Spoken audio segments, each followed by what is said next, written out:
അഗ്രഹാരവീഥിയിൽ അനുഗ്രഹവർഷം ചൊരിഞ്ഞ കൽപ്പാത്തിയിൽ ദേവരഥ സംഗമം അല്പസമയത്തിനകം തന്നെ ഉണ്ടാകും. 3 ദിവസങ്ങളിലെ രഥപ്രയാണം പൂർത്തിയാക്കി ദേവരഥങ്ങൾ തേരുമുട്ടിയിലാണ് സംഗമിക്കുക. തേരിലേറിയ ദേവതകളെ കണ്ടു തൊഴാൻ പതിനായിരങ്ങളാണ് കൽപ്പാത്തിയിൽ ഇപ്പോൾ എത്തിയിട്ടുള്ളത്. എസ് വിജയകുമാർ ചേരുന്നുണ്ട്. Prajin C Kannan, Pravitha Lakshmi, Sooraj Saji, Vipin C Vijayan, Sreejith Sreekumaran.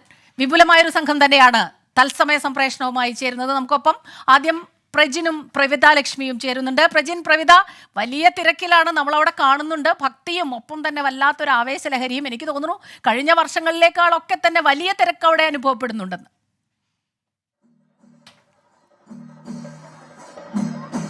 അതേ സ്മിത, വലിയ തിരക്കാണ് അനുഭവപ്പെടുന്നത്. ഇപ്പോൾ മറ്റൊരു സംഘവും കൂടി ചെണ്ടമേളവുമായിട്ട് വരുന്നുണ്ട്.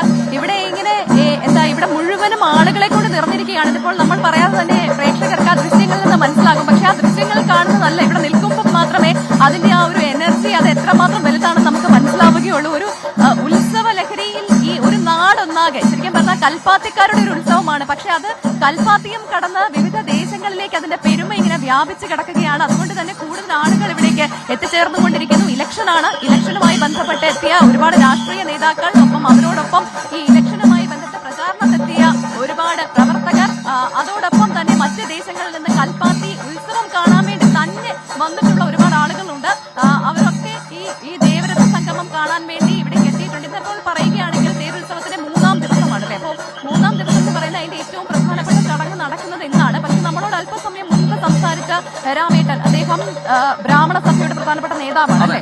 എനിക്ക് തോന്നുന്നു ഈ പറയുന്ന പോലെ 5-ാം ദിനത്തിലാണ് ശരിക്കും ഈ ദേവരഥ സംഗമം. പിന്നീട് ഉപചാരം ചൊല്ലി പിരിയുകയാണ് ചെയ്യുക, അല്ലെങ്കിൽ യാത്ര പറഞ്ഞു പോവുകയാണ് ചെയ്യുക ദേവന്മാരെന്ന് പറയുന്നത്. അതൊരു വല്ലാത്ത മൊമെന്റ് ആണെന്ന് പറയുന്നു. പിന്നീട് ഒരു വർഷത്തെ കാത്തിരിപ്പുണ്ടെന്ന് പറയുന്നു. പക്ഷേ 3-ാം ദിനത്തിലെ ഈ ചടങ്ങുകൾക്കും പ്രത്യേകതയുണ്ട്. ശരിക്കും കഴിഞ്ഞ കുറെ വർഷങ്ങളായി ഈ 3-ാം ദിനത്തിലാണ് ദേവരഥ സംഗമം എന്ന രീതിയിൽ ആചരിക്കപ്പെടുന്നത്. അത് ഭക്തരും മാധ്യമങ്ങളും ഒക്കെ ഉണ്ടാക്കിയതാണെങ്കിൽ പോലും ഇന്നത്തെ ദിവസത്തിന് നേരെ പ്രത്യേകതകളുണ്ടെന്നാണ് നേരത്തെ രാമേട്ടനോട് പറഞ്ഞത് അല്ലേ? അതെ, ഇന്നിപ്പം ഉത്സവത്തിന്റെ 7-ാം ദിവസമാണ്. ഇന്നിപ്പോ 8-ാം ദിവസമാണ്. 9, 10 2 ദിവസവും കൂടിയുള്ളൂ. നാളെ എല്ലാ സാധാ ഉത്സവങ്ങൾ 10 ദിവസമാണ് കേരളത്തിൽ നടക്കുന്നത്. അടുത്ത രഥം അത് വലിച്ചതാ നമ്മുടെ രീതിയിലേക്ക് എത്തുന്നുണ്ട്. പ്രധാനപ്പെട്ട തേരാണ്. വിശാലാക്ഷി സമേത വിശ്വനാഥ ക്ഷേത്രത്തിലെ തേരാണ് ഇപ്പോൾ ഇങ്ങോട്ടേക്ക് വന്നുകൊണ്ടിരിക്കുന്നത്. അത് വലിക്കാനായി ഒരുപാട് ആളുകൾ, കാരണം ഇവിടുത്തെ ഏറ്റവും പ്രധാനപ്പെട്ട പ്രതിഷ്ഠ ഈ വിശാലാക്ഷി സമേത വിശ്വനാഥ ക്ഷേത്രത്തിലെ ശിവനും പാർവതിയും, ശിവപാർവതിമാരുണ്ട്. അത് ശരിക്കും അറിയപ്പെടുന്നത് ഈ പറഞ്ഞ വിശാലാക്ഷി സമേത വിശ്വനാഥൻ എന്ന രീതിയിലാണ്. കുടുംബമാണ്. ഗണപതിക്കുണ്ട്, ഗണപതിക്ക് തേരുണ്ട്, സുബ്രഹ്മണ്യനുണ്ട്. ആ വള്ളി ദേവസേന സമേത സുബ്രഹ്മണ്യൻ എന്നാണ് പറയുന്നത്. വള്ളി ദേവസേന സമേത സുബ്രഹ്മണ്യൻ, പിന്നെ സൂര്യഭഗവാൻ, ഇവർക്ക് എല്ലാവർക്കും തേരുകളുണ്ട്. അങ്ങനെ 5 തേരുകളാണ് ഈ അഗ്രഹാര വീതിയിലൂടെ വരിക. അത് പിന്നീട് സംഗമിക്കുന്നു. ഇതാണ് ഇപ്പോൾ ഏറ്റവും പ്രധാനപ്പെട്ടത്. നമ്മളിപ്പോൾ ദൃശ്യങ്ങളിൽ കാണിക്കുന്നതാണ് ഏറ്റവും പ്രധാനപ്പെട്ട തേര്. അതുകൊണ്ട് തന്നെ അതിന് ഭയങ്കര വലുപ്പമാണ്.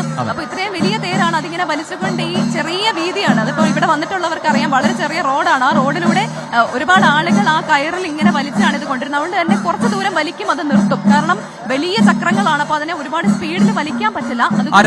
ആ രഥത്തിന്റെ പ്രധാന രഥമായതുകൊണ്ട് തന്നെ അതിന്റെ അലങ്കാരങ്ങളിലും വ്യത്യാസമുണ്ട്. പ്രധാന ദേവന്മാരുടെ തേരായതുകൊണ്ട് അതിന്റെ അലങ്കാരങ്ങളിലും വ്യത്യാസമുണ്ട്. അതിൽ തൊടാനും അത് വലിക്കാനും കൂടുതൽ ഭക്തർ എത്തുന്നുമുണ്ട്.